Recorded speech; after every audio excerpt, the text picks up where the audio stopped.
इंसदाद दहशतगर्दी की अदालत ने बुशरा बीबी को 9 मई के 12 मुकदमात में डिस्चार्ज कर दिया। इंसदाद दहशतगर्दी अदालत के जज मलिक एजाज आसिफ ने बुशरा बीबी के जिस्मानी रिमांड की दरख्वास्त पर समाअत की।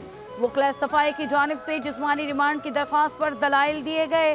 दलाइल सुनने के बाद अदालत ने बुशरा बीबी के जिस्मानी रिमांड की इस्तदा मुस्तरद कर दी।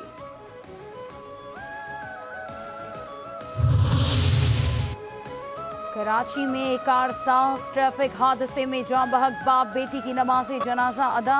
रिक्कत आमीज मनाजिर, बुजुर्ग बाप जवान बेटी का जनाजा उठने पर घर में कोहराम मच गया।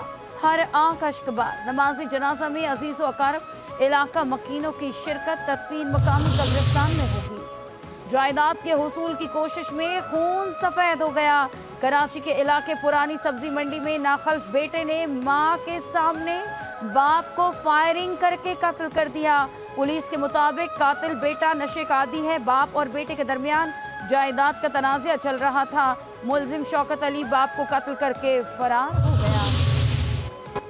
कराची के इलाके गुलिस्तान जौहर में डंपर की टक्कर से स्कूटी चलाने वाली खातून जाँ बहक। पुलिस के मुताबिक सड़क पर पानी से स्कूटी स्लिप हुई।